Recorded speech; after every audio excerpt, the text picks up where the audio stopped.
भारतामध्ये उद्योगाला प्रचंड महत्त्व आहे. उद्योग म्हणजे कोणताही व्यवसाय, व्यापार आणि उत्पादन करणारी संस्था किंवा मालकांचा व्यवसाय ज्यामध्ये सेवा देण्याचा व्यवसाय, व्यवसायाचा उद्योग किंवा औद्योगिक व्यवसाय किंवा कामगारांच्या उपजीविकेसाठी एखाद्या उद्योगाची रचना करणे, उद्योगाचा निर्माण करणे याला या अर्थाने आपण उद्योग असं म्हणूयात. उद्योग व्याख्या आणि संबंधित उद्योग अर्थात industry definition and related industry या प्रमुख विषयावर मित्रांनो मी संतोष शिंदे लॉ इन मराठी या आपल्या हक्काच्या युट्यूब चॅनलवर आपण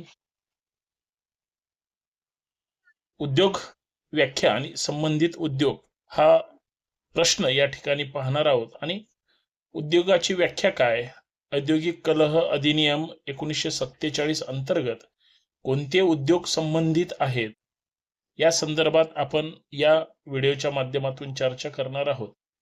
कारण इंडस्ट्री म्हणलं की कामगार आले, अर्थात उद्योग म्हटलं की मालक आणि त्यांचे नौकर आले आणि याच्यामध्ये संबंध, उद्योगाची व्याप्ती आणि कामगारांचे प्रश्न या सगळ्या गोष्टी साध्या भाषेत आपण या निमित्ताने समजून घेऊया.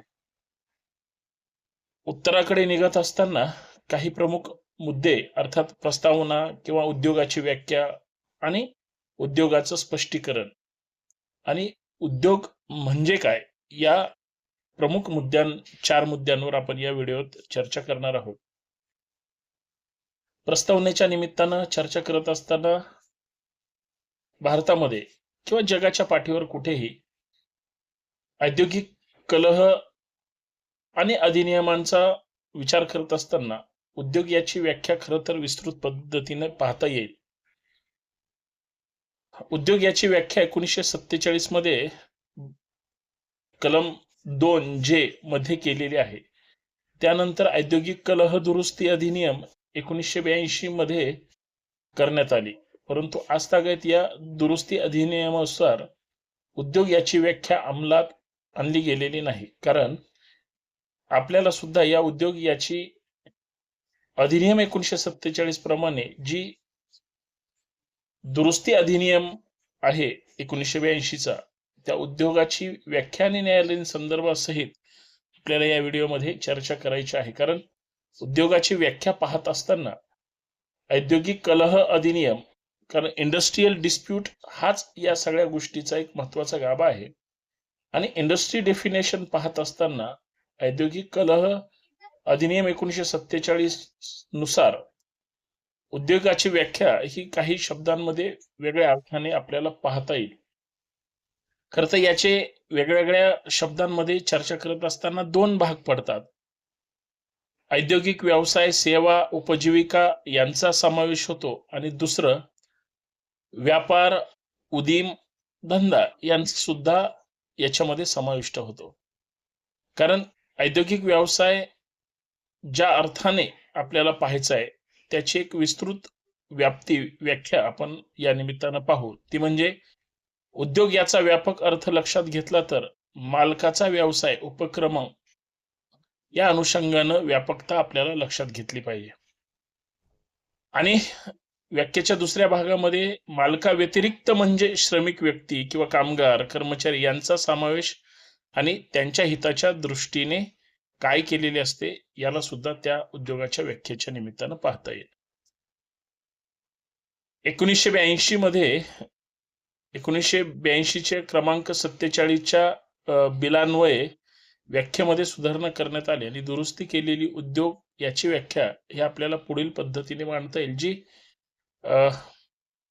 कलम 2J नुसार उद्योग म्हणजे मालक व कामगार यांच्या सहकार्याने केलेले कोणतेही योजनाबद्ध कामकाज, यातील कामगारांची नेमणूक मालकाने केलेली असते किंवा इतरांमार्फत केली असेल किंवा कंत्राटदारांनी केली असेल, पण उद्योग आणि मालक याचा संबंध असतो तसं मालक आणि कामगार यांचा सुद्धा संबंध असतो. म्हणून मालक व कामगार यांच्या सहकार्याने केलेली कोणतेही नियोजनबद्ध कामकाज हे कोणत्याही वस्तुस्थिती निर्मित किंवा त्याचे वाटप किंवा मानवी गरजा किंवा इच्छापूर्तीसाठी केलेली सेवा असेल. यामध्ये धार्मिक गरजा किंवा इच्छापूर्ती यांचा समावेश येत नाही. मग त्या कामकाजामध्ये खालील काही ज्या गोष्टी आहेत त्या आपल्याला स्पष्टपणे पाहावे लागतील. त्या म्हणजे त्यातला पहिला मुद्दा आहे की कोणत्याही कामकाजासाठी भांडवलांची गुंतवणूक महत्वाची आहे.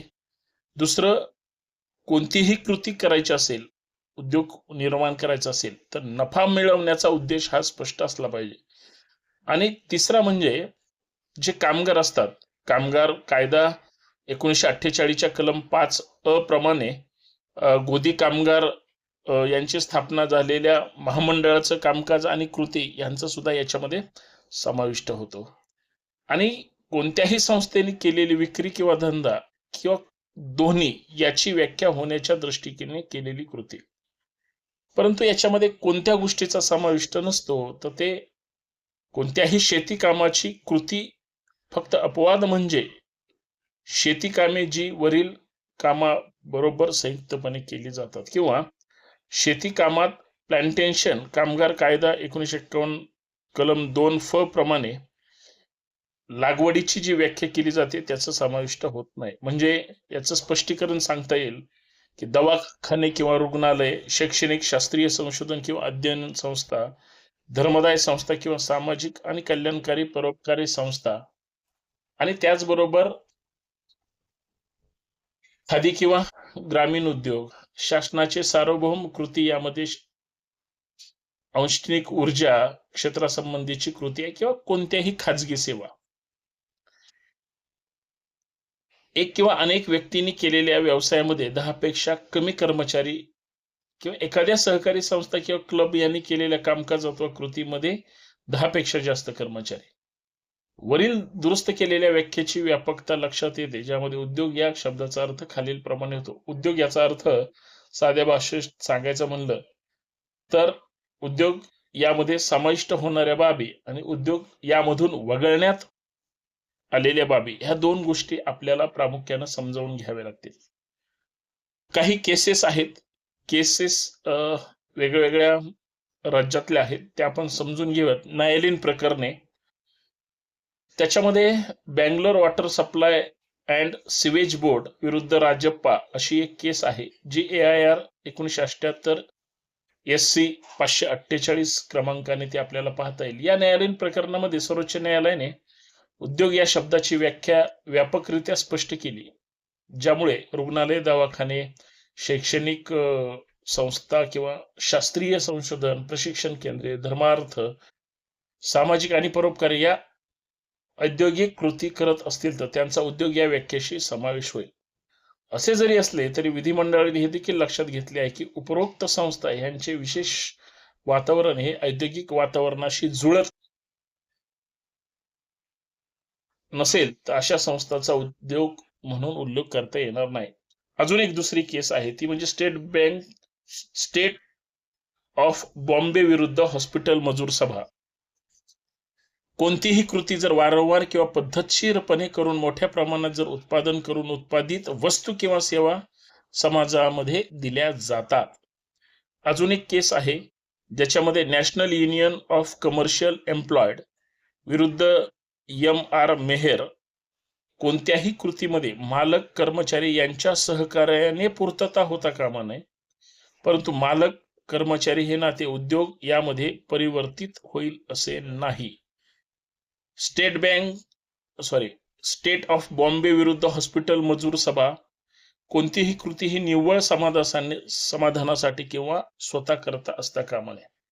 म्हणजे उद्योग या व्याख्येमध्ये कोणताही व्यवसाय हा व्यक्तिगत स्वरूपाचा असता कामा नये, असा खाजगी सेवेमधून असू शकतो. म्हणजे या सगळ्यावरील गोष्टीचा आपण विस्तृत पद्धतीने या व्हिडिओच्या माध्यमातून उद्योग म्हणजे काय, उद्योगाची व्याख्या काय किंवा इंडस्ट्री डेफिनेशन आणि इंडस्ट्री रिलेटेड कोणत्या मूलभूत गोष्टी असतात ते या व्हिडिओच्या माध्यमातून पाहण्याचा प्रयत्न केलेला आहे. LLB 3 इयर साठी हा लेबर लॉ हा विषय फार महत्वाचा आहे आणि लेबर लॉ या विषयामध्ये ही माहिती आपणासाठी फार महत्त्वाची, गरजेची आणि उपयुक्त आहे. लॉ इन मराठी हे यूट्यूब चॅनल सबस्क्राईब करा. वेगळे कायद्यासंबंधित व्हिडिओ असतील पहा आणि इतरांना सुद्धा शेअर करा. धन्यवाद. अभ्यासासाठी ही व्हिडिओ महत्त्वाची आहे. लॉ इन मराठी चॅनल नक्की सबस्क्राईब करा.